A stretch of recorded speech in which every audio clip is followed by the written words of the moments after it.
아니, 우리가 파견 가서 교육받는 곳이 어디라고? 한국은 북한보다 못 사는 나라 아니야? 그러게 말이야. 우리 뭔가 잘못된 것 같은데? 감동의 모든 것 애청자 여러분. 영상 시작 전 좋아요와 불우이웃을 위해 끝까지 시청 부탁드립니다. 여기 한국에 대한 선입견을 가진 채 군인 친구들의 제안으로 억지로 한국에 오게 되었다는 우크라이나 여군이 있습니다. 그녀는 군부대 체험 참석을 위해 먼저 중국에 방문했다가 곧바로 뒤이어 한국을 방문하고 난 뒤 이름까지 한국말로 바꿔버리는 엄청난 선택을 하고 말았다고 하는데요. 과연 한국을 방문한 우크라이나 여군에게는 무슨 일이 있었던 것일까요? 안녕하세요. 저는 우크라이나 출신의 셰브르라고 합니다. 저는 대학교를 졸업하자마자 우크라이나에서 전문 장교 공부를 하며 군부대에 지원했고 그 뒤로 쭉 우크라이나 여군으로 생활해 왔는데요. 약 4년의 시간 동안 단 하루의 쉬는 날도 없이 국가에 봉사를 하고 지내왔던 저는 얼마 전 중국에서 열리는 군부대 위생 관련 학회에 초대받게 되었고 저희 부대 동료들과 함께 아시아 지역의 새로운 군부대 막사도 구경할 겸 휴가 아닌 출장을 떠나게 되었습니다. 군인의 신분으로 가는 것이 아닌 그저 평범한 일반인의 신분으로 출장차 여행을 가는 것이기에 어느 정도 마음이 편했던 것은 사실이지만 이러한 저희 여행에 대한 환상은 도착하자마자 산산조각 나고 말았는데요. 평소 중국이 잘 사는 나라라며 강한 관심을 보여왔던 같은 부대 동료 리사는 중국 교포 출신의 남자친구마저 사귀고 있었기에 이번 군부대 위생 관련 학회 참석도 리사의 끝없는 설득 때문에 진행됐던 것이 사실입니다. 하지만 어렴풋하게나마 중국이 그다지 좋지 않은 나라라고 알고 있었던 저는 그저 단순한 막사 체험을 위해 중국을 가는 것은 위험하지 않냐고 했지만 리사는 자신의 중국인 남자친구를 만나야 한다는 이유 때문인지 절대 위험한 일은 없다는 말과 함께 요즘 중국은 전 세계의 부자들이 모여드는 안전한 나라라며 난리를 쳤고 결국 저와 몇몇 군인 동료들은 리사의 설득에 못 이겨 강제적으로 중국으로 향하고 말았죠. 그런데 놀랍게도 중국은 저희가 상상하는 모든 것을 뛰어넘은 어처구니없는 후진국의 나라였는데요. 특히나 그 중에서도 제일 당황스러웠던 것은 바로 저희가 머무를 호텔에 도착했을 때였습니다. 중국이 부유한 나라라고 했던 리사의 말과 달리 중국의 호텔은 5성급 호텔을 찾아가도 호텔 로비에서부터 이미 수많은 노숙자들이 무리를 이루어 저와 같은 외국인들에게 가방을 이동시켜 주겠다는 제안을 하며 강제적인 돈을 요구했고 더욱 이해할 수 없었던 것은 호텔 로비의 중국인 직원들은 로비의 중국인 노숙자들을 그저 내버려 두고 있었기 때문인데요. 심지어 호텔 로비에 있던 중국인 직원들은 평소 위생 상태가 좋지 않은지 로비에서 일하고 있음에도 떡진 머리와 긴 손톱을 보이고 있었고 평소 군인답게 위생에 신경 써왔던 저는 이러한 중국인들의 모습에 기겁할 수밖에 없었습니다. 알고 봤더니 중국인들은 매일 씻는 것을 오히려 욕하는 이상한 문화를 가진 사람들이었고 그래서 그런지 길거리에는 도저히 참을 수 없는 악취가 도시 전체에서 풍겨오고 있었죠. 또한 이에 더해 더욱 충격적이었던 것은 중국 군부대의 막사를 방문했을 때였습니다. 리사는 자신의 남자친구가 중국 군인과 인연이 있는 사람이라며 군인으로 근무하던 저희에게 중국의 군부대 막사를 보여주겠다고 했는데 그 모습이 가관이었기 때문인데요. 선진국이라던 중국은 군부대 막사가 마치 감옥처럼 느껴질 정도로 건물의 시설 상태가 좋지 않았던 것은 물론 불빛을 밝히는 전등조차 없어서 몇몇 중국인 군인들은 촛불로 어두운 곳을 밝히고 있더군요. 정말 부유한 나라라면 그저 LED나 전등불을 켜면 되는 것인데 저는 이러한 중국 군대의 실체에 크게 당황하고 말았고 리사에게 중국이 정말 부유한 나라가 맞냐며 화를 내고 말았죠. 출장이 아닌 여행의 목적도 있었기에 저는 이러한 불쾌하고 후진국스러운 나라에서 시간을 보내는 것이 비효율적으로 느껴졌고 군부대 시설마저도 저희 우크라이나보다 훨씬 떨어지는 중국 군대의 막사 모습에 허수음이 나올 뿐이었습니다. 심지어 중국 군부대의 식당은 식료품을 살 돈도 없는 것인지 점심시간이었음에도 대다수의 중국 군인들은 그저 감자와 순무로 보이는 반찬만을 먹으며 허기를 달래고 있었고 저는 도대체 이러한 모습을 자랑스럽게 외부에 보여주는 중국의 문화가 이해되지 않을 정도였죠. 결국 저는 리사에게 말도 하지 않은 채 빨리 중국을 떠나자고 동료들을 설득했고, 그러던 중 평소 한국에 관심이 있었던 또 다른 동료 넬라는 그럼 이번 휴가의 낭비를 막기 위해 가까운 한국 여행이라도 가지 않겠냐며 뜻밖의 제안을 했습니다. 사실 처음에는 한국이 중국과 그렇게 큰 차이가 있을까? 라는 생각에 악몽 같은 경험을 2번은 하기 싫어 망설였지만, 유감스럽게도 우크라이나로 돌아가는 비행기는 전부 매진되어 있었고, 저는 결국 어쩔 수 없이 이번에도 강제적인 외부 환경으로 인해 한국행을 선택할 수밖에 없었죠. 그런데 처음 도착한 한국이라는 나라에서 저는 입국 심사가 끝나고 공항 라운지에 들어서자마자 깜짝 놀라고 말았습니다. 중국과 비슷한 나라일 거라고 예상했던 한국은 충격적이게도 이미 공항에 있는 한국인들의 모습에서부터 부유한 국가라는 느낌이 들었고, 심지어 공항 내부에는 한국인들보다 한국을 방문한 저와 같은 외국인들이 더욱 많이 보였기 때문인데요. 실제로 한국에 오기 전 방문했었던 중국은 공항에서 외국인은커녕 온통 중국인들밖에 없던 것은 물론, 중국인들은 기본적인 영어조차 하지 못해서 여행의 길 안내를 받는 것이 너무 힘들었는데, 놀랍게도 한국은 여기에서도 많은 차이가 나더군요. 부대 동료들과 함께 공항에 도착하자마자 공항에 있던 한국인 직원분은 저희에게 다가오시더니 무료 와이파이 포켓이라며 저희의 통신사를 무료로 교체시켜 주셨고, 휴대폰 문자를 통해 한국 여행에 필요한 필수 교통 어플들을 자동으로 설치해 주기까지 했기 때문입니다. 놀랍게도 한국은 휴대폰 어플에 목적지를 입력하면 무슨 교통수단을 타고 가야 되는지 너무나 자세하게 설명이 되어 있었고, 이러한 한국의 모습은 정확한 시간에 지하철이 오지 않고 택시조차 훔쳐서 타야만 하는 중국의 후진국 교통 인프라 현실과는 천지 차이였죠. 그렇게 저희는 한국에 도착하자마자 엄청난 선진국의 신문물을 느끼며 감탄하고 있었고, 그러던 중 한국 문화에 조금이나마 익숙했던 넬라는 일단 지하철을 타고 숙소까지 이동하자며 저희를 지하철로 안내했습니다. 그런데 넬라의 안내를 받아 지하철 지하도를 내려가던 저는 눈앞에 보이는 말도 안 되는 광경에 그만 말문이 막히고 말았는데요. 저희와 다르게 앞서 가던 넬라는 갑자기 자신의 여행 가방을 지하도 계단 옆에 있던 레일에 내려놓더니 두 손에 아무것도 들지 않은 채로 지하철 계단을 내려갔고, 저와 군인 동료들은 그러한 넬라의 모습을 보자마자 너무 놀라 소리를 지르고 말았습니다.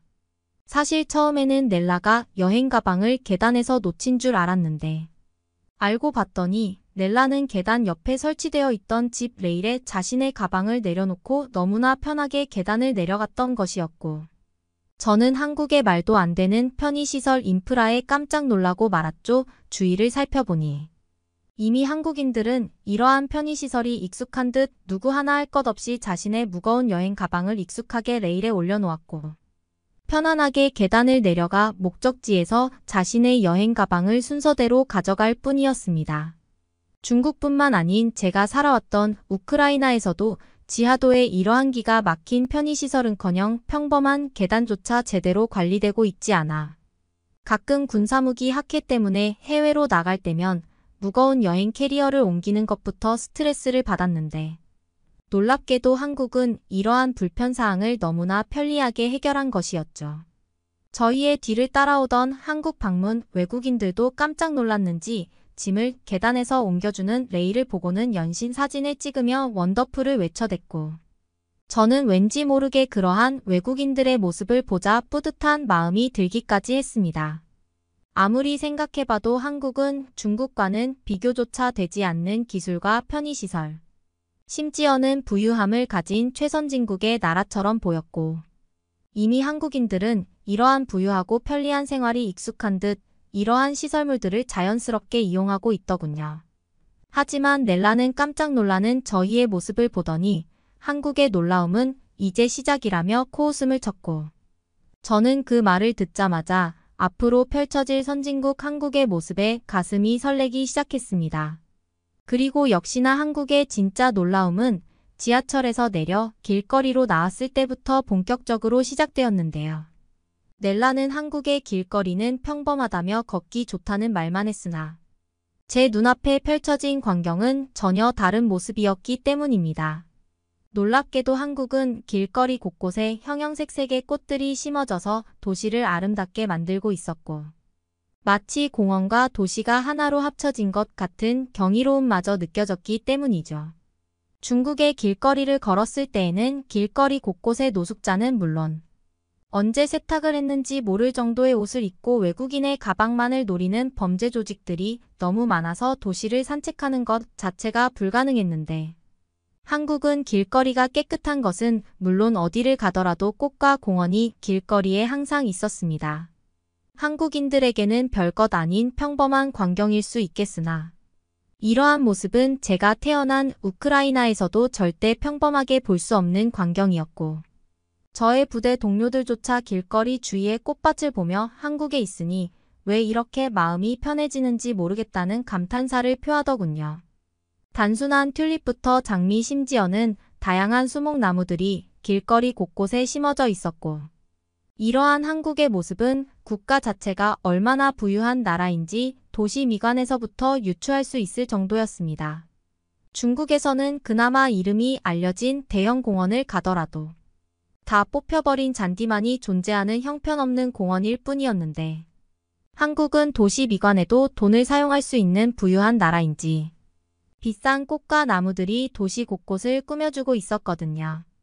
이미 한국에 도착하고 1시간밖에 지나지 않은 상황이었지만 저는 왜 그동안 한국이 중국과 비슷한 나라라고 오해했을까? 라는 후회스러움이 몰려왔고 그동안 한국이 너무나 여행하기 좋은 나라라며 같이 가기를 제안했던 넬라가 너무나 고맙게 느껴지기까지 했습니다. 그렇게 약 2시간 정도 저는 서울의 중심에 있는 광화문과 거리를 걸으며 선진국 한국을 피부로 느꼈고 넬라는 저희의 만족한 표정을 보더니 이제는 중국과 비교하기 쉽게 한국의 군부대 체험을 가보자는 뜻밖의 제안을 했는데요. 알고 봤더니 서울 근처의 부대에서는 저희와 같은 외국인 관광객들을 위한 군부대 개방 행사가 진행되고 있던 와중이었고 우크라이나에서 군인으로 근무하던 저와 동료들은 평범한 길거리마저 이렇게나 아름다운데 한국의 부대는 어떨까? 라는 기대감을 가지고 개방행사 부대로 향했습니다. 그리고 역시나 넬라와 함께 버스를 타고 도착한 한국의 군부대는 정문에서부터 말이 나오지 않을 정도였는데요. 중국의 부대 막사를 방문했었을 때에는 군인들이 지내는 막사 내부가 너무나 더럽다 못해 이곳이 정말 사람이 살 수 있는 곳인가라는 생각이 들 정도였는데 놀랍게도 한국은 병사들이 지내는 건물 내부에 비싼 TV와 세탁기는 물론 심지어 에어컨과 공기청정기까지 설치되어 있었기 때문입니다. 심지어 저는 따뜻한 물을 24시간 사용할 수 있다는 한국 군부대 관계자의 말에 정말 엄청난 충격을 받고 말았고 우크라이나에서조차 겨울에는 따뜻한 물이 나오지 않는 황당스러운 상황이 떠오르며 한국이 말도 안 되는 꿈의 나라처럼 느껴지기 시작했습니다. 또한 중국의 군부대 식당은 반찬이 너무나 형편없어서 당황스러울 정도였는데 놀랍게도 한국은 이러한 식단에서부터 중국과 큰 차이를 보이고 있었고 병사들의 식사마저 전문 영양사가 투입된다는 넬라의 말에 저는 금방이라도 우크라이나 국적을 포기하고 한국의 병사로 살아가고 싶을 정도였죠. 물론 한국에서 평생을 지내왔던 병사들에게는 이것 또한 부족하다고 생각될 수 있겠으나 한국보다 한참이나 후진국이고 가난한 나라인 중국과 우크라이나의 군부대 실체를 알고 있던 저에게는 왜 한국이 현재 많은 외국인들의 첫 번째 이민 국가로 꼽히고 있는지 충분히 이해가 되더군요. 심지어 넬라는 최근 한국의 군사 무기들이 엄청나게 기술적으로 수준이 올라 폴란드는 물론 각종 선진국들까지 한국의 무기를 사기 위해 줄을 서고 있다고 했고 저는 바로 그때 중국은 절대 한국을 따라잡을 수 없는 나라이면서 국방력마저 수준 미달이라는 것을 완전히 이해했습니다. 평소 중국에 강한 자부심을 보여왔던 저희 동료 리사에게 한국의 군부대 사진과 급식들을 보여주니 이건 전부 사진일 뿐이라며 거짓말을 하지 말라고 했고, 저는 결국 한국에서 열리고 있는 군부대 체험 행사 현수막까지 보여줄 수밖에 없었죠. 하지만 리사는 한국의 이러한 모든 것은 전부 중국 군부대의 사진들을 합성해서 만든 것이라는 어처구니없는 답변만을 했고, 저는 동료들에게 리사의 황당스러운 문자 내용을 보여주며 앞으로 리사는 멀리해야 할 것 같다는 말을 할 수밖에 없었습니다. 아무리 자신의 남자친구가 중국인 사람이라고는 하지만 리사는 완전히 중국에 미쳐버린 것 같았고, 저희가 아무리 한국이 중국보다 훨씬 살기 좋고 병사 관련 시설에서도 좋다는 내용을 사진으로 보여주었으나 끝끝내 믿지 않았기 때문이죠. 심지어 한국 군부대의 화장실은 제가 경험한 화장실 중 제일 쾌적하면서도 규모가 컸는데, 이는 우크라이나의 호텔 화장실과 비교해도 전혀 손색이 없어서 당황스러울 정도였습니다. 결국 저와 동료들은 한국의 군부대 체험을 신청해준 넬라에게 감사, 인사와 그동안 넬라의 말을 오해했다는 미안함을 전달했고, 넬라는 이제부터라도 한국이 어떤 나라인지 정확하게 알았으니 그건 그거대로 다행이라는 배려를 보여주더군요.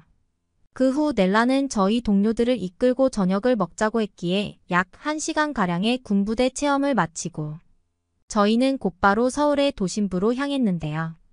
이미 예약해놓은 식당이 있다며 저희 부대 동료들을 이끌고 길거리에 있던 한 식당으로 들어갔고, 저는 식당 입구에 멈춰서자마자 기겁할 수밖에 없었습니다. 평범한 식당 문처럼 보이던 그곳에는 도저히 이해할 수 없는 전자패드가 설치되어 있었고, 넬라는 이미 이러한 상황이 익숙한 듯 전자패드에 자신의 휴대폰 번호를 입력했기 때문인데요. 그랬습니다. 알고 봤더니 그곳은 한국에서 외국인들에게 꽤나 유명한 고깃집이었는데, 더운 여름날 밖에서 줄을 설 필요 없이 그저 자신의 휴대폰 번호를 패드에 입력해놓고 알람이 오면 방문하면 되는 한국만의 신기술이 접목되어 있더군요. 사실 중국에서 식당을 방문했을 때에는 조금 인기 있는 집을 가면 대부분은 중국인들이 저희의 줄을 노려보다가 알 수 없는 중국말을 내뱉으며 새치기를 했었는데, 한국은 이러한 새치기를 노리는 한국인들이 주위에 보이지도 않을 뿐더러 편리한 전자패드로 예약을 기다리면 되니 새치기를 당할 상황조차 없었습니다. 말 그대로 한국은 디지털 기술이 극한까지 발전해버린 상상 속의 나라나 마찬가지였고, 이미 넬라는 다년간의 한국 여행으로 이러한 신문물을 전부 사용할 수 있던 것이었죠. 저뿐만 아니라 다른 동료들도 한국인들은 생활에 불편한 상황을 조금도 참지 못하는 것 같다며 웨이팅 전자패드 시스템에 혀를 내둘렀고, 저는 바로 이때 한국으로 이민을 와야겠다는 생각이 들었습니다. 물론 우크라이나에서 국가에 헌신하고 봉사하며 지내왔던 생활이 있었지만, 아무리 생각해봐도 앞으로의 기술 발전으로 인한 수혜는 한국이 더욱 많이 있을 것 같았기 때문이죠. 넬라는 저희 의견을 듣더니 자신 또한 그러한 한국 이민의 생활을 계획하고 있다며 저와 함께 비슷한 날짜에 우크라이나의 군대를 전역하기로 했고, 저는 선진국 한국을 소개해준 넬라에게 너무나 감사한 마음이 들었습니다. 그 후 한국에서 약 일주일 동안의 영화 같은 휴가를 마친 저는 우크라이나로 돌아가자마자 보고서를 작성하고 3개월의 부대 전역 대기를 신청했는데요. 어쩌면 한국의 소중함을 더욱 뼈저리게 느낄 수 있었던 것은 그와 반대되는 대표 후진국 중국이 있었기에 저의 한국인인 선택이 가능했던 것 같습니다. 그러면 다음 사연으로 넘어가겠습니다. 중국인 승무원 여성이 뜬금없이 대한민국의 한 외딴 시골에 와 있습니다. 그리고는 부모님이 시골까지 찾아와서 딸을 데려가려고 하는데요. 이 중국인 여성은 왜 한국 시골까지 오게 된 걸까요? 오늘의 사연은 중국인 메이 씨의 사연입니다. 안녕하세요. 중국인 메이입니다. 중국에서 자란 저는 늘 하늘을 올려다보며 구름 사이로 하늘을 나는 날을 꿈꿨어요. 비행기는 힘을 들이지 않고 활공하는 장엄한 새처럼 보였어요. 그리고 저는 그 세계의 일부가 되고 싶었습니다. 승무원은 저에게 단순한 직업이 아니라 꿈이자 열정 그 자체였습니다. 중국에서 항공산업을 준비하는 것은 쉬운 일이 아니었습니다. 기술과 지식뿐만 아니라 특별한 신체적 매력도 필요했습니다. 거울 앞에서 수없이 많은 시간을 보내며 미소를 연습하고 자세를 교정하고 머리가 제자리에 있는지 확인했던 기억이 납니다. 친구들은 종종 저의 집착에 대해 놀려댔지만 저는 신경 쓰지 않았습니다. 결국 꿈에는 희생이 필요했으니까요. 항공사 채용 과정은 혹독했습니다. 여러 차례의 면접이 있었고 각 단계가 마치 공연처럼 느껴졌어요. 그 중에서도 가장 기괴한 것은 비키니 콘테스트였습니다. 이게 말이 되나요? 무대에 서서 외모로 심사를 받는다는 건 정말 초현실적이었어요. 하지만 이건 면접의 일부였고 저는 기꺼이 참가할 준비가 되어 있었어요. 콘테스트 중 한 번은 과감하게 한 발짝 내디뎠습니다. 최고의 모습을 보여야 한다는 압박감을 느낀 저는 성형수술을 받았습니다. 동료들과 가족들의 판단이 두려워 비밀로 간직하고 있었습니다. 하지만 마음속으로는 제 꿈에 더 가까워질 수 있을 거라 믿었습니다. 회복은 육체적으로나 감정적으로나 힘든 일이었습니다. 수술 초기에는 거울을 볼 때마다 익숙함과 낯설의 묘한 조합이 느껴졌습니다. 정체성, 자존감, 진정성에 대한 혼란이 왔어요. 꿈에 부풀어 있던 어린 소녀를 배신하고 사회적 인정을 받고자 하는 다른 사람으로 바뀐 게 아닌가. 하지만 며칠이 지나고 몇 주가 지나자 붓기가 가라앉고 흉터가 희미해지면서 예전과 새로운 모습이 합쳐진 제 모습이 보이기 시작했습니다. 약간 개선된 제 모습이었지만 내면에서는 진정성과 사회적 기대 사이의 싸움이 계속되고 있었습니다. 비밀로 하고 싶었던 제 수술에 대한 소문은 결국 밖으로 흘러나왔습니다. 속삭임이 복도를 가득 채웠고 비판적인 시선이 저를 따라다녔습니다. 어떤 이들은 용기에 감탄했고 어떤 이들은 허영심이라고 비난했습니다. 하지만 외부의 시선 속에서 저는 진정한 자존감은 겉으로 드러나지 않는다는 것을 깨닫고 성찰의 여정을 시작했습니다. 그렇게 항공사로부터 합격 통지서를 받던 날은 제 인생에서 가장 행복한 날 중 하나였습니다. 저는 중국 동방항공사에 합격을 했습니다. 드디어 비행기를 타게 되었어요. 하지만 이것이 우여곡절로 가득 찬 여정의 시작에 불과하다는 것을 저는 거의 알지 못했습니다. 항공사 훈련 아카데미에 입교한 첫날 설렘이 가득했습니다. 저희는 모두 하늘을 나는 여정을 시작하고 싶어하는 풋풋한 희망으로 가득했습니다. 안전 절차부터 고객 서비스, 에티켓까지 모든 세부 사항을 면밀히 검토하는 강도 높은 교육이 진행되었습니다. 마치 학교로 돌아간 것 같았지만 훨씬 더 큰 책임감이 느껴졌습니다. 몇 주가 지나면서 저는 이 직업이 상상했던 것만큼 매력적이지 않다는 것을 깨달았습니다. 긴 시간, 시차, 적응, 까다로운 승객 등 모든 것이 저를 짓누르기 시작했습니다. 제가 내린 결정이 옳은 것인지 의심하는 순간도 있었습니다. 하지만 구름 위로 떠오르는 일출을 처음 보았을 때나 제가 도와준 승객의 따뜻한 감사 인사를 받았을 때처럼 기쁨의 순간도 있었습니다. 그런 순간들이 저는 너무 좋았습니다. 승무원들 간의 동료애는 또 다른 구원의 은총이었습니다. 우리는 한 가족처럼 항상 서로를 보살폈습니다. 경유지에서는 함께 새로운 도시를 탐험하고 현지 음식을 맛보며 추억을 만들곤 했습니다. 이 여행 중 한 번은 더 멀리 여행하고 싶다는 생각이 들었습니다. 어느 날 휴가를 받아서 전 해외로 가기로 했습니다. 가장 가보고 싶었던 나라 중 한 곳에 가기로 했어요. 중국은 항상 제 버킷리스트에 있었어요. 풍부한 역사, 다양한 문화, 만리장성 등 볼거리와 체험할 거리가 너무 많았거든요. 그래서 방학 중에 중국을 방문하기로 결심했습니다. 비행기가 베이징에 착륙할 때 제 마음은 기대감으로 가득 찼습니다. 하지만 중국에서의 시간은 제가 기대했던 것과는 달랐습니다. 거리는 혼잡하고 혼란스러웠고 공기는 오염으로 가득했습니다. 언어 장벽 때문에 어려움을 겪었고 종종 길을 잃은 기분이 들기도 했습니다.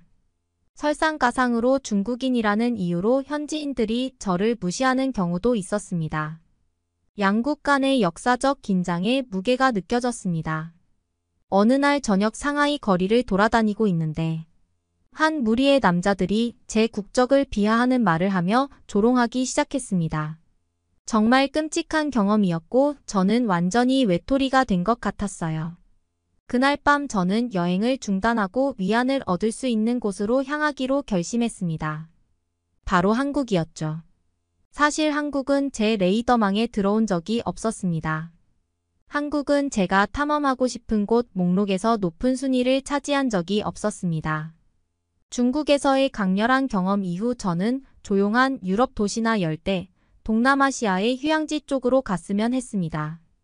하지만 저는 바로 옆 나라인 한국으로 이동했습니다. 서울 인천국제공항에 착륙하자마자 도시의 국제적인 활기가 느껴졌습니다. 수백 년 된 고궁과 나란히 세워진 초현대식 고층 빌딩은 옛것과 새것의 매혹적인 조화를 이루었습니다. 첫 주 동안 저는 네온사인이 빛나는 서울의 거리에서 매운 김치를 맛보고 전염성 강한 K-팝 리듬에 맞춰 몸을 흔들고 번화한 시장을 돌아다녔습니다. 하지만 뭔가 잘못된 느낌이 들었습니다. 도시에 대한 피로감 때문인지 아니면 좀 더 진정성 있고 근거 있는 무언가에 대한 갈망 때문인지 모르겠습니다. 그때 외국인들에게 한국의 전통적인 시골 생활을 소개하는 농촌 체험 프로그램에 대한 이야기를 들었습니다. 도시에서의 짧은 휴식을 상상하며 즉흥적으로 신청했습니다. 프로그램은 서울에서 몇 시간 떨어진 외딴 마을, 푸르른 산과 깨끗한 시냇물 속에 자리 잡은 마을을 배경으로 진행되었습니다. 마을로 향하는 여정은 도시의 혼돈에서 고유한 전원으로 전환하는 치료와도 같았습니다. 도착하자마자 마을의 그림 같은 아름다움은 부인할 수 없었습니다. 공기는 더 신선하고 하늘은 더 맑았으며 리듬감 있는 자연의 소리가 귀에 멜로디처럼 들려왔습니다. 이곳의 삶은 여유로운 속도로 움직였습니다. 노인들은 밭에서 허리를 구부린 채 농작물을 수확하고 아이들은 전통 놀이를 하며 뛰어다녔습니다. 어느 날 저녁 논에서 모내기를 직접 해보던 중 햇볕에 그을린 안색과 수줍은 미소를 가진 젊은 농부 철수를 만났습니다. 농사에 천부적인 재능을 가진 그는 진흙과 물속에서 제 손을 이끌며 쉽게 기술을 시연해 주었습니다. 가벼운 농사 팁으로 시작한 대화는 곧 인생과 꿈, 포부에 대한 더 깊은 이야기로 발전했습니다. 서로 자라온 배경은 달랐지만 관점은 놀라울 정도로 일치했습니다. 철수는 자신의 조상 이야기와 이 땅의 역사, 그리고 이 땅과의 뿌리 깊은 인연에 대해 이야기를 나누었습니다. 그의 이야기에서 저는 제가 찾던 만족감과 평화를 느꼈습니다. 별이 쏟아지는 밤하늘 아래서 직접 만든 막걸리를 나누고 한국 민요를 들으며 보낸 저녁 시간은 마법 같은 시간이었습니다. 하지만 프로그램이 막바지에 이르자 예상치 못한 일이 생겼습니다. 제가 느낀 유대감은 단순한 우정이 아니라 더 깊은 관계로 발전한 것이었습니다. 마을을 떠나 고층 빌딩과 번잡한 도시 생활로 돌아간다는 것은 상상할 수 없는 일이었습니다. 하지만 정말 사랑을 위해 힘들게 일궈온 커리어와 오랫동안 쫓아온 꿈을 포기할 수 있을까요? 어느 날 저녁 별빛이 쏟아지는 하늘 아래 앉아 철수는 제 손을 잡고 제 눈을 깊이 바라보았습니다. 메이, 난 너에게 빠져버렸어. 하지만 너는 중국에서의 삶이 있고 너가 열심히 일해온 꿈이 있다는 것도 알아. 저를 위해 모든 것을 포기해달라고 부탁할 수는 없어. 그의 말을 들으며 눈물이 왈칵 쏟아졌습니다. 사실이었어요. 저는 번창하는 경력을 쌓았고 하늘을 나는 삶을 살았습니다. 하지만 여기 한국의 시골에서 저는 그보다 더 소중한 것을 발견했습니다. 나도 같은 생각이에요. 하지만 우리가 잘 해낼 방법을 찾을 수 없을까요? 우리는 몇 시간 동안 서로의 선택에 대해 논의하며 중간 지점을 찾으려고 노력했습니다. 쉬지는 않았지만 우리는 기꺼이 시도했습니다. 철수의 허름한 집 밖에서 바스락거리는 나무집 소리가 제 아침 알람이 되었습니다. 새벽이 밝아올 때마다 제가 알고 있던 한국 마을의 삶과는 다른 이곳의 삶을 새롭게 깨닫게 되었습니다. 시골 생활의 고요함과 소박함은 승무원이라는 까다롭고 빠르게 돌아가는 세상과는 극명한 대조를 이루었습니다. 매일 아침 철수와 저는 손을 잡고 들판을 걸으며 황금색과 진홍색으로 하늘을 물들이는 태양을 바라보곤 했습니다. 그 순간에 저는 많은 것을 말해주었고 철수와 함께 있을 때에는 오랫동안 잃어버렸던 소속감을 느꼈습니다. 하지만 하루가 일주일로 바뀌면서 현실적인 삶의 모습이 드러나기 시작했습니다. 시골의 매력은 부인할 수 없었지만 어려움도 만만치 않았습니다. 들판에서의 고된 노동, 현대식 편의시설을 이용할 수 없다는 점. 마을 어르신들과의 초기 언어 장벽은 너무 힘들었습니다. 언제나 든든한 버팀목이 되어준 주는 현지 사투리를 가르쳐주고 마을 공동체를 소개하고 농촌 생활이 주는 소소한 기쁨을 나누며 제가 이러한 어려움을 헤쳐나갈 수 있도록 도와주었습니다. 어느 날 저녁 강가에 앉아 있을 때 주는 현지 돌과 구슬로 만든 섬세한 수공의 목걸이를 선물로 주며 저를 놀라게 했습니다. 그것은 두 세계 사이에 맺어진 우리의 유대감을 상징한다고 주는 설명했습니다. 우리 관계의 깊이와 그가 우리를 위해 기꺼이 희생한 것을 깨닫고 눈물이 흘렀습니다. 하지만 이 아름다운 순간들 속에는 근본적인 긴장감이 있었습니다. 저는 휴직이 끝나가고 있었고 곧 결정이 내려질 날이 다가오고 있었기 때문입니다. 항공사는 제 꿈이자 세상을 볼 수 있는 티켓이었습니다. 많은 것을 보고 경험했지만 한국의 외딴 마을에서 사랑을 찾게 될 줄은 상상도 못했습니다. 아직 결정을 내린 건 아니지만 베이징에서 걸려오는 전화가 잦아졌습니다. 가족들은 저를 지지했지만 한국에 사는 건 아니라고 했어요. 그것도 다른 곳도 아니고 시골이라니 여태까지의 노력과 제가 쌓아온 삶. 고향에서 저를 기다리는 가족들과 친구들이 저에게 아깝지 않냐고 이야기했습니다. 절대 결혼하면 안 된다. 거기서 살면 안 된다. 그리고는 어느 날 부모님도 찾아오셨었죠. 저를 데려가려고 오셨지만 결국 철수에게 설득을 당했습니다. 이 결혼을 허락하셨습니다. 결혼을 결정한 뒤에도 저 역시 걱정이 많았습니다. 사랑만으로 제가 지금까지 살아왔던 삶과 다른 삶을 살 수 있을까? 제가 불안한 거를 느낀 주는 저의 마음을 안정시키기 위해서 오랜만에 서울로의 여행을 준비했습니다. 우리는 서울의 활기찬 거리를 여행하면서 어떻게 해야 할지 고민을 했습니다. 의 얼굴을 보는 순간 저는 결론 지었습니다. 철수와의 결혼을 하기로요. 다른 주위의 사람들은 정말 이해할 수 없는 분위기였어요. 다른 나라도 아니고 어떻게 한국 시골에 가서 사냐고. 승무원으로 성공한 제가 왜 이국 땅에서 농부와 결혼을 선택했는지 이해할 수 없었죠. 문화적 차이로 한국 문화랑 비슷해 보이지만 그래도 다른 점이 많았기에 가끔 크게 다투고 눈물도 흘릴 때도 많았습니다. 하지만 마음속 깊은 곳에서는 제 마음을 따라야 한다는 것을 알았습니다.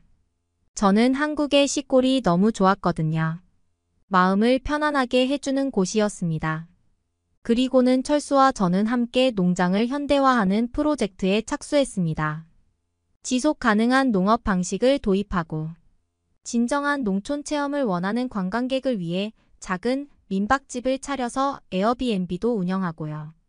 요리 교실도 시작했습니다. 행복함에도 불구하고 힘든 순간도 있었습니다. 예전의 삶과 친구들 비행을 하고 싶은 날도 그리워졌습니다. 하지만 그런 생각이 들 때마다 저는 철수와 마을에서 저에게 베풀어준 사랑과 따뜻함을 떠올렸습니다. 모든 걸 선택할 수는 없지만 전 여기서 너무 행복합니다. 그러면 다음 사연으로 넘어가겠습니다. 학생 방금 뭐라고 말했어요? 여기는 영국 명문대의 한 강의실. 어떤 동양인 학생과 일본인 교수가 심각한 표정으로 대화를 주고받고 있습니다. 급기야 일본인 교수는 얼굴이 시뻘개진 채로 강의실을 박차고 나가기까지 하는 모습인데요. 대체 강의실에서 이들이 어떤 대화를 주고받은 건지 한번 알아보러 가실까요? 안녕하세요. 제 이름은 릴리라고 해요. 저는 지금 누구나 알만한 영국의 명문대학교에 다니고 있답니다. 사실 저는 원래 처음부터 명문대를 꿈꾸던 학생은 아니었어요. 그저 노는 걸 좋아하는 평범한 고등학생이었습니다. 고등학교 2학년쯤 친하게 지냈던 한국인 친구 유나 덕분에 저도 조금씩 변하기 시작했어요. 유나는 항상 제 곁에서 저와 함께 공부하고 대화를 나누기도 하는 친구였거든요. 항상 열심히 하는 유나를 보면서 저는 도대체 뭐 때문에 그렇게까지 열심히 공부하냐고 물어보니까 그 애는 장래에 옥스포드 대학교에 진학하는 게 꿈이라고 대답하더라고요. 어린 나이에 뚜렷한 꿈이 있는 유나를 보면서 저는 너무 멋있다고 생각했답니다. 그 뒤로도 항상 유나와 함께 지내다 보니 저도 모르게 그 애를 따라 열심히 공부하게 됐어요. 제가 모르는 거를 유나가 쉽게 알려주니 공부가 어느 순간 재미있어지더라고요. 공부를 하면서도 막연하게나마 유나처럼 멋진 대학에 가면 공부도 잘하고 좋은 친구도 사귈 수 있을 거라는 기대감이 생겼습니다. 그렇게 열심히 준비한 후 대학 입시 결과가 나왔답니다. 유나는 그토록 원하던 옥스포드 대학교에 당당히 합격했지만 저는 아쉽게도 유나와 같은 캠퍼스를 간다는 꿈을 이루지 못했어요. 하지만 유나와 열심히 공부해 온 덕분에 저 역시 유나 못지않게 좋은 명문대 학교에는 합격할 수 있었답니다. 새 학기가 시작되고 저는 대학교에 입학했어요. 고등학생 때와 함께 한국에 대해 많은 이야기를 나누던 기억이 떠올라서인지 제일 먼저 신청한 수업은 동아시아 문화에 대한 강의였습니다. 물론 한국에 대한 내용만 다루는 건 아니었지만 한국을 포함한 주변국들의 이야기를 듣고 싶은 마음에 주저하지 않고 수강 신청을 했어요. 첫 수업날 저는 약간 긴장한 마음으로 강의실 문을 열었습니다. 그런데 강의실에 들어서자마자 깜짝 놀랄 수밖에 없었어요. 생각보다 훨씬 더 많은 아시아 학생들이 보였거든요. 순간 고등학교 때 유나 생각이 스쳐 지나가면서 여기서도 유나 같이 좋은 친구를 만날 수 있으면 참 좋겠다고 생각했답니다. 자리에 앉아서 교수님의 강의를 들으며 저는 고등학생 때부터 늘 하던 습관대로 필기를 시작했어요. 그 습관은 교수님이 하시는 말씀을 하나도 놓치지 않고 다 받아 적는 거였답니다. 교수님은 중국과 일본에 대해 설명하시다가 어느 순간 한국 이야기를 꺼내셨어요. 그 내용은 최근 K-팝과 한국 영화, 드라마 등을 통해 한국이 세계적으로 높은 이상을 누리게 되었다는 거였습니다. 중국과 일본을 얘기할 때와 다르게 한국에 대한 얘기가 나오니 교수님 목소리가 좀 들뜨신 것 같더라고요. 이어서 교수님께서는 영국에서 보기 힘든 독특한 문화와 인프라를 갖추고 있다며 한국을 칭찬하셨어요. 최근 휴가 때 한국에 다녀오신 교수님은 너무나 인상 깊었던 나머지 학생들에게 아시아 여행을 계획 중이라면 꼭 한국에 들러보라고 추천하시기까지 했습니다. 오죽하면 교수님께서 여행 관광지 목록과 맛집을 깨고 있으니 궁금한 사람이 있으면 교수실로 오라는 거 있죠.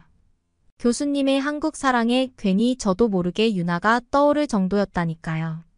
그런데 갑자기 강의실 저쪽에서 누군가 손을 번쩍 들었어요. 동양인 학생이었습니다. 그 학생은 자기가 전에 한국에 가봤는데 교수님 말씀처럼 그렇지 않았던 것 같다며 반대 의견을 내놓기 시작했어요. 교수님은 차분한 어조로 그 학생의 의견에 일일이 대답해 주셨습니다. 저는 교수님 말씀에 은근히 토를 다는 그 학생이 조금 불편하게 느껴지더라고요. 하지만 신경 써봤자 제 손해이니 저는 교수님의 말씀을 이어서 필기해야겠다고 생각했어요.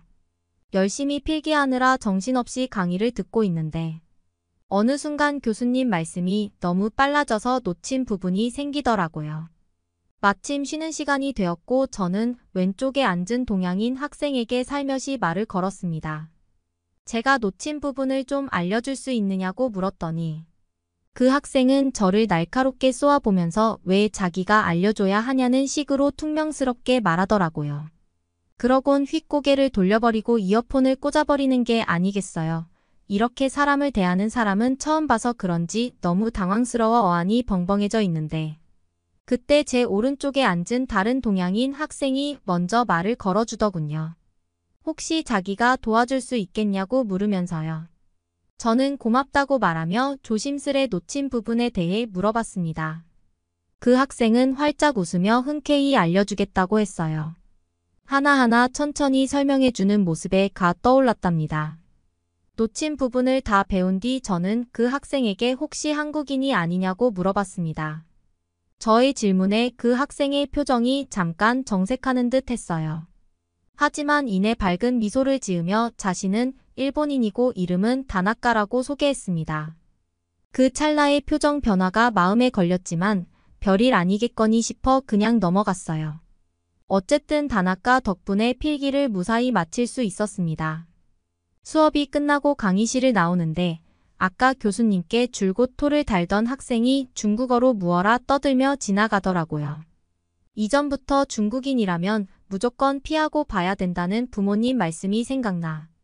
앞으로는 그 학생이 근처에 얼씬도 하지 말아야겠다는 생각을 했어요. 최대한 피하고 싶은 부류의 사람 같았거든요. 수업이 끝나고 자리를 정리하는 다나카를 보면서 아까 알려준 것에 대해서 보답을 해야겠다는 생각이 들더라고요. 그래서 저는 용기를 내어 다나카를 불러 세웠습니다.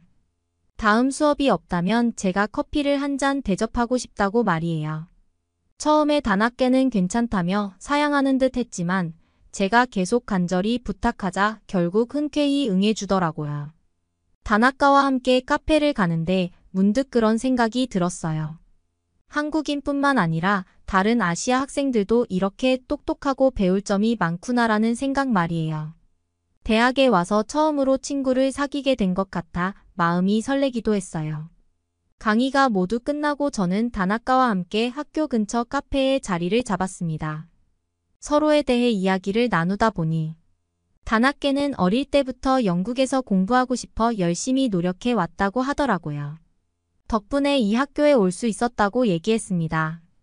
그러다 문득 다나카가 아까 강의 내용에 대해 얘기를 꺼내더라고요. 다나카는 저를 보면서 의아한 표정을 지으며 물었습니다. 동아시아 문화를 가르치는 교수님이 어떻게 그렇게 한국에 대해서만 일방적으로 치우쳐서 말씀하실 수 있는지 이해가 안 된다고 말이에요. 사실 교수님이 해주신 한국에 대한 얘기들 조금 과장이 섞인 것 같다는 거예요. 아무것도 모르는 학생들 앞에서 그런 말씀을 하시는 게 불편했다고 하더라고요. 저는 당황스러웠어요. 고등학교 때 유나에게 들었던 한국의 모습과 교수님이 말씀하신 내용이 크게 다르지 않다고 생각했거든요. 왜 다나카는 그런 식으로 말하는 걸까? 이상하다는 생각에 다나카에게 직접 한국에 가본 적이 있느냐고 물었답니다. 그러자 다나카는 약간 당황한 기색을 보이더니 친구에게 들은 얘기로는 교수님 말씀과 사뭇 다르다는 식으로 얼버무리며 화제를 바꿔버리는 거예요. 그러더니 갑자기 자기 친구들이 근처에 와 있는데 같이 합류해도 되겠냐고 묻더라고요. 저는 친구가 많으면 많을수록 좋다고 생각했기에 선뜻 그러자고 대답했습니다. 얼마 지나지 않아 다나카의 친구들 넷이 우르르 몰려왔어요. 그 친구들은 저에게 먼저 다가와 인사를 건네고 활짝 웃으며 여러 가지 질문을 하더라고요. 다나카도 친절한데 친구들은 더 친절하구나 하는 생각이 절로 들었습니다. 그날 이후로 저는 다나카와 다나카 친구들과 어울리게 됐어요. 그런데 어느 순간부터 조금 이상한 느낌이 들기 시작했습니다. 제가 걔네들 사이에 끼어 있는데도 마치 저는 없는 듯이 자기네들끼리만 대화를 나누는 거예요. 심지어 모두 영어를 할 줄 알면서도 일본어로 대화를 하고 있더라고요. 일본어를 한마디도 모르는 저로서는 그저 멀뚱히 서서 웃고만 있을 뿐이었어요. 어느 날은 다나카와 다나카 친구들과 시간표가 맞지 않아 식당에서 혼자 식사를 하고 있었어요. 오랜만에 밥을 혼자 먹으니 괜히 쓸쓸한 마음이 들더라고요. 그런데 그때 저 멀리서 키 크고 체격 좋은 동양인 남학생 하나가 저한테 다가오더니 혹시 같이 점심을 먹어도 되겠냐고 물어보는 거 아니겠어요? 새로운 친구를 사귈 수 있을지도 모른다는 생각에 기분이 좋아졌습니다.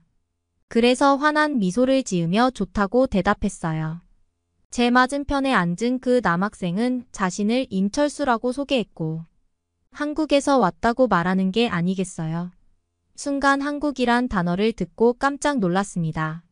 괜시리 유나 생각이 나면서 너무 반가워지더라고요. 저는 한국에 대해서 나름 아는 게 많다고 신나게 제잘거리기 시작했습니다.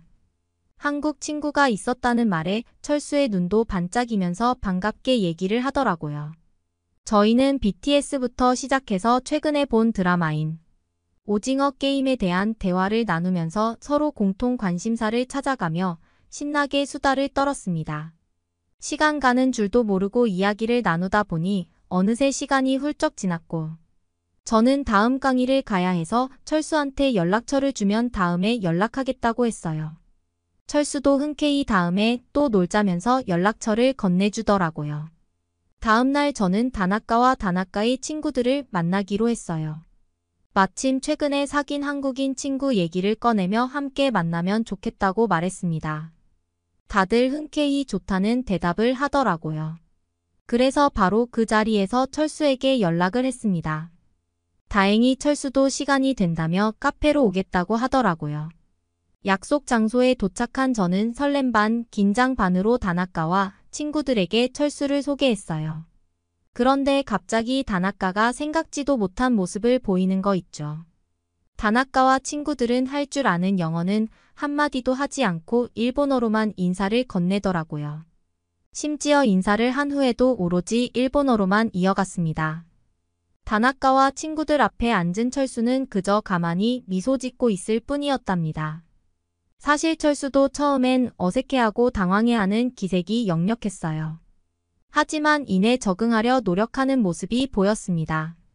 처음에는 철수가 다나카와 다나카 친구들을 빤히 보면서 가만히 있더니 갑자기 철수가 벌떡 일어나는 거 있죠. 다들 깜짝 놀라 철수를 쳐다보는 사이 철수는 성큼성큼 다가가더니 다나카의 멱살을 움켜잡고서는 버럭 화를 냈어요. 철수의 키가 워낙 크다 보니 상대적으로 왜소했던 다나카는 어쩔 줄 몰라 하는 게 느껴지더군요. 그리고 유창한 일본어로 엄청 많은 말을 내뱉었습니다. 저는 당황한 나머지 눈만 동그랗게 뜬 채 철수와 다나카를 번갈아 쳐다보고 있었어요. 그런데 철수는 제 손을 덥석 잡더니 카페 밖으로 저를 데리고 나가버렸습니다. 도대체 철수한테 무슨 일이냐고 물었더니 믿기지 않는 말을 하는 게 아니겠어요. 다나카와 친구들이 저희 둘을 보고 일본어로 욕을 하고 있었다는 거예요.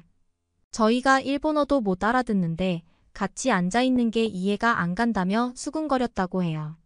심지어 다나카가 저와 함께 수업을 들었던 적이 있었는데 그때 얼마나 멍청했는지 너무 답답해서 미쳐버릴 뻔했다는 말을 했다고 알려줬습니다. 게다가 멍청이가 친구를 데려왔는데 거기다가 한국인이라니. 둘 다 멍청한 애들끼리 끼리끼리 잘 어울린다면서 저와 철수를 비웃었다고 하더라고요. 철수는 어릴 때부터 일본에서 지낸 적이 있어서 사실 일본어를 잘하는데 일부러 가만히 있었다고 말했습니다. 어릴 때부터 일본에 살면서 앞뒤 다른 일본인한테 질려버려. 처음부터 절대로 일본어를 할 줄 아는 티를 안 낸다고 하더라고요. 혹시나 했는데 역시나였다고. 일본인들은 저렇게 일본어를 할 줄 모르는 사람들이 있으면 앞에서 대놓고 일본어로 욕하는 습관이 있다고 말했습니다. 도저히 참지 못한 철수는 그 자리에서 바로 일어나 한마디 해야겠다는 생각을 했다더군요. 그리곤 다나카와 다나카 친구들한테 이렇게 말했다고 했습니다. 멍청한 건 너희들이라고. 앞에 있는 사람 보고 그렇게 말하고 비웃어서 기분 좋냐고 따져 물었대요. 그리고 저는 최근에 유행하는 한국식 메이크업을 유튜브로 열심히 배우고 있었고 마침 이번 기회에 그동안 연습했던 걸 뽐내야겠다 싶었습니다. 철수에게 새로운 모습을 보여주고 싶었으니까요. 드디어 약속 당일 한껏 멋을 낸 저는 한껏 갖춰 입고 학교로 향했어요. 철수는 멀리서 저를 보자마자 눈이 휘둥그레지더라고요. 옷이 정말 잘 어울린다면서 엄지까지 치켜 세워주는 거 있죠. 특히 제 얼굴을 유심히 보더니 오늘 유독 화장이 자연스러워 보인다며 감탄했답니다. 하루아침에 사람이 이렇게 달라 보일 수 있냐고 신기하다는 말까지 하더라고요. 사실 굉장히 공들여서 한국식 메이크업을 시도한 거지만 살짝 부끄러웠던 저는 얼굴에 비비크림과 선크림만 발랐을 뿐이라고 말하며 넘어가 버렸답니다. 철수의 칭찬에 속으로 얼마나 기뻐했는지 몰라요.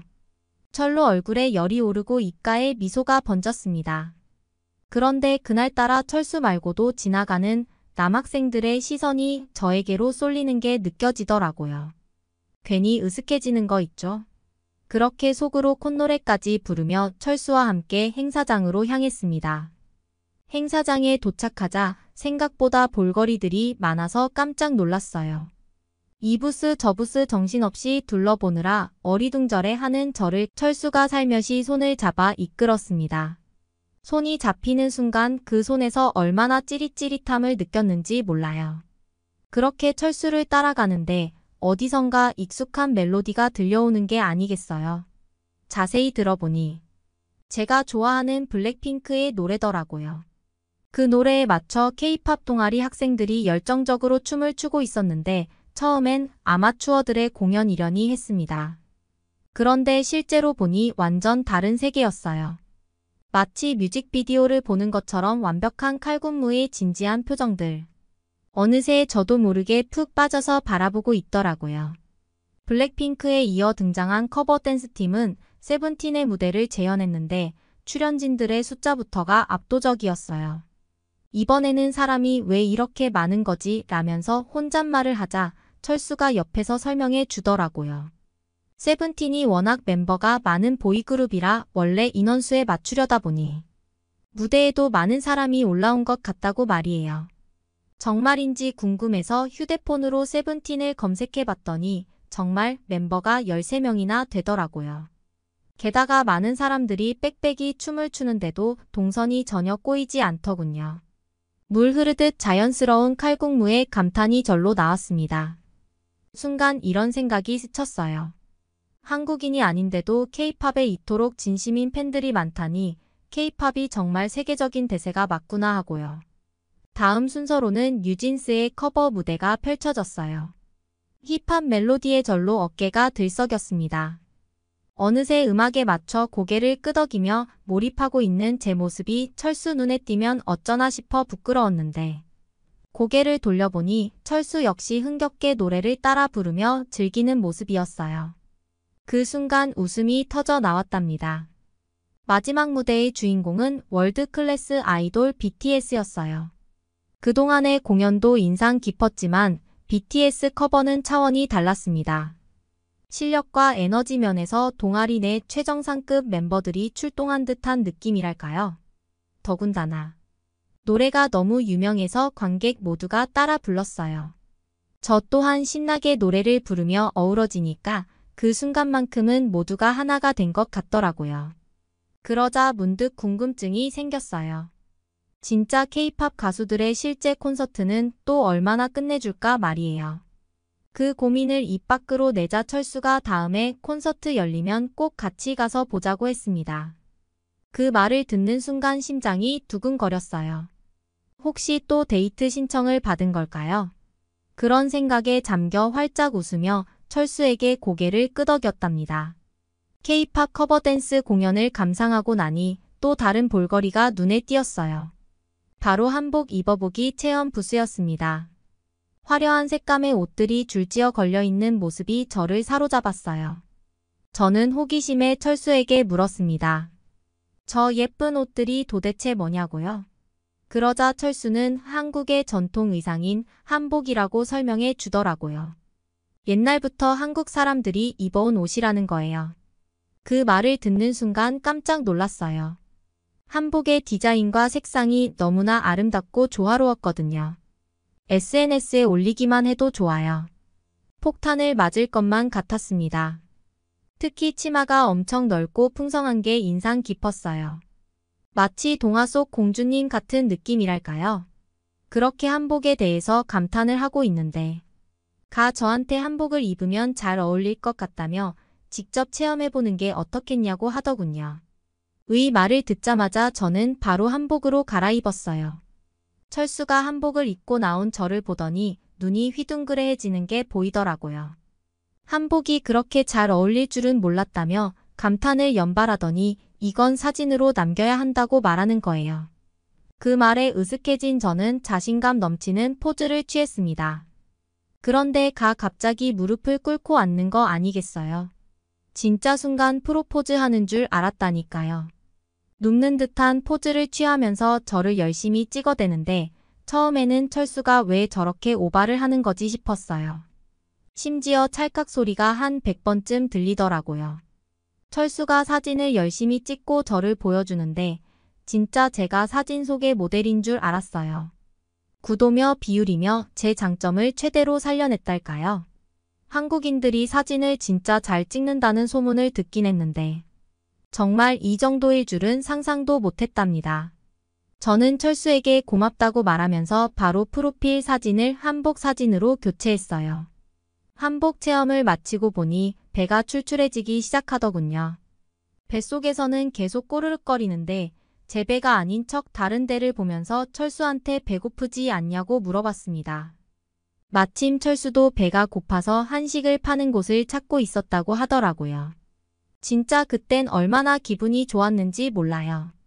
저 역시 늘 유튜브에서 맛있어 보이던 한식이 궁금했었거든요. 근데 주변에선 좀처럼 파는 곳을 찾을 수 없었답니다. 배는 점점 고파오고 철수와 저는 결국에 가까운 곳에 있는 매점으로 향했어요. 코리아이크라서 그런지 모르겠지만 그날따라 한국 음식이 괜히 더 잘 보이는 거 있죠. 그중 제 눈에 확 들어온 건 김밥이었어요. 까만 김 속에 하얀 쌀밥 그 안에는 여러 가지 재료들이 알록달록하게 들어있었습니다. 마치 무지개 같았달까요? 김밥을 한 입 베어 물자 고소한 풍미가 입안에 퍼졌어요. 은은한 참기름 향에 속재료들의 식감이 어우러지니 이것만으로도 한 끼 식사로 충분할 것 같더라고요. 그런데 김밥을 먹던 중 이상한 광경이 눈에 들어왔습니다. 한쪽에 학생들이 길게 줄을 서 있었거든요. 심지어 음식을 받아든 학생들은 얼굴이 빨개질 정도로 헉헉거리며 먹고 있었습니다. 자세히 보니 그들이 손에 든 건 까르보 불닭볶음면이었어요. 그 유명한 불닭볶음면 말이에요. 그걸 보자마자 순간 떠오른 게 있었습니다.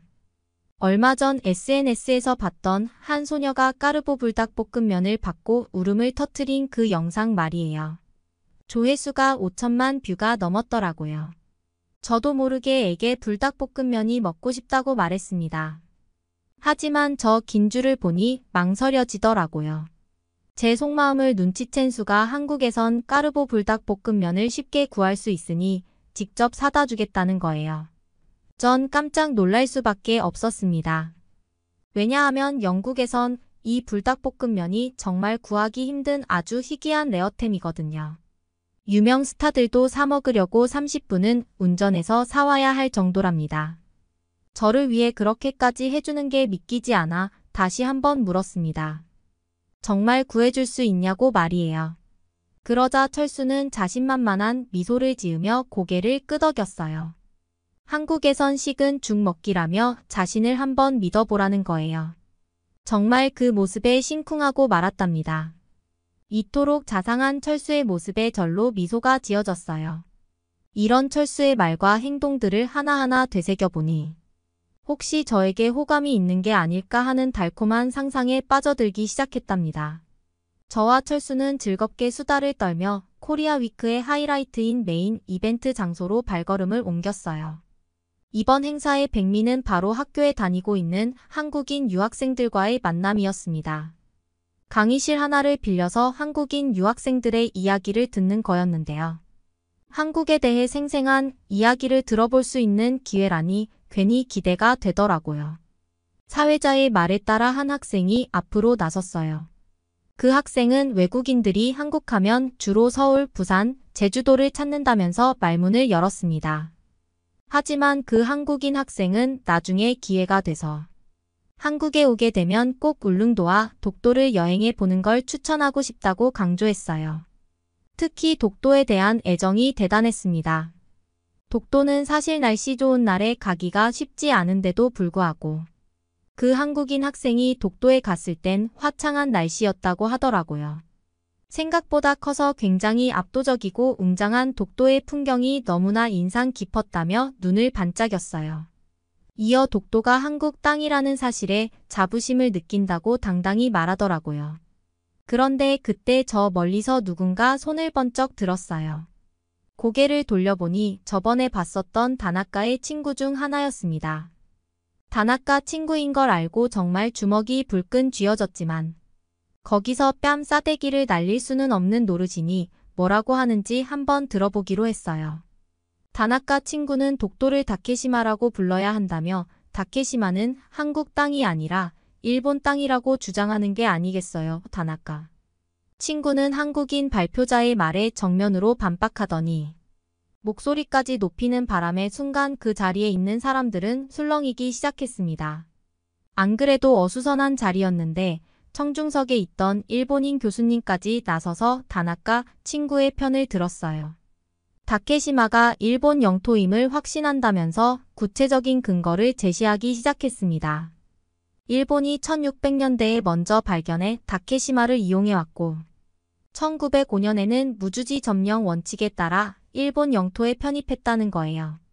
1951년 샌프란시스코 평화조약에서도 한국이 독도 주권을 요구하지 않았다면서 한국의 불법 점거를 강력히 비판했어요.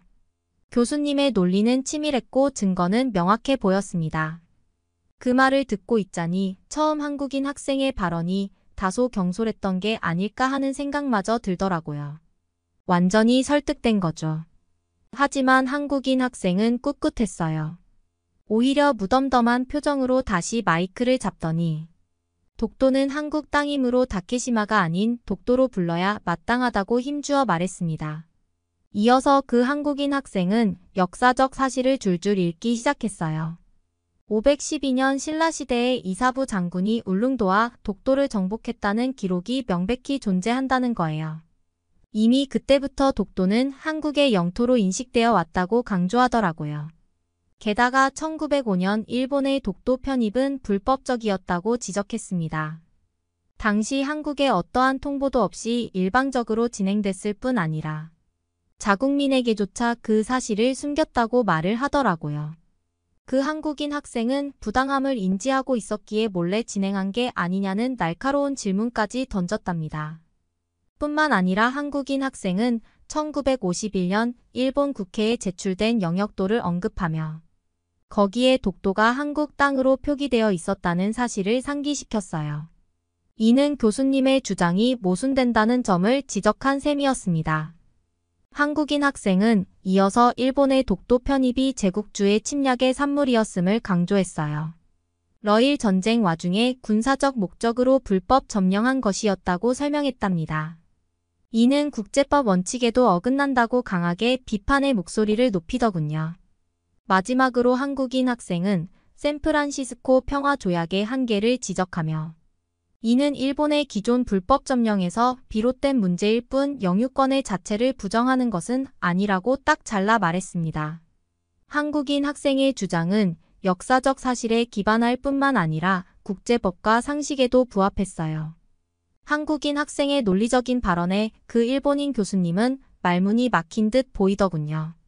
얼굴이 붉어진 채로 헛기침만 연신하더니 처음에 질문을 던진 다나카 친구를 급히 데리고 자리를 떴답니다. 그걸 보면서 그래도 같은 일본인 학생은 버리지 않네 하면서 얼마나 웃겼는지 몰라요. 잠시 어색한 침묵이 흘렀지만 철수가 먼저 그 한국인 학생에게 박수를 보내기 시작했어요. 자신도 한국인이지만 이렇게까지 독도에 대해 잘 몰랐는데 이번 기회에 독도를 아주 잘 알게 되었다고 이렇게 논리정연하게 설명해 준 것에 감사하다면서 엄지를 치켜 세웠습니다. 철수의 박수는 마치 신호라도 되는 양 곳곳에서 대부분의 사람들이 박수를 치더라고요. 몇몇 사람들은 함성까지 지를 정도였다니까요. 결국 메인 이벤트는 한국인 학생의 열정적인 변론 덕에 성공적으로 마무리될 수 있었습니다. 그렇게 하루 종일과 함께 이곳저곳을 누비며 행복한 시간을 보냈어요. 마치 데이트를 한 듯한 기분 좋은 설렘이 가득했습니다. 헤어질 시간이 돼서 저를 집 앞까지 바래다 주는데 갑자기 제 손을 잡더니 진지한 눈빛으로 물었어요. 다음 주에 또 데이트를 하고 싶은데 시간이 될지 모르겠다고요? 저는 숨이 멎는 줄 알았어요. 심장이 너무 크게 뛰어서 철수에게 들릴까봐 겁이 날 정도였습니다. 하지만 겉으로는 침착한 척 미소를 지으며 좋다고 대답했답니다. 철수한테 잘 보이고 싶은데 한국 남자들은 보통 여자들이 어떤 스타일로 옷 입는 걸 좋아하나요? 그리고 진짜 궁금한 게 있는데 여러분은 독도가 일본 땅이 아닌 한국 땅이 맞다고 생각하시나요?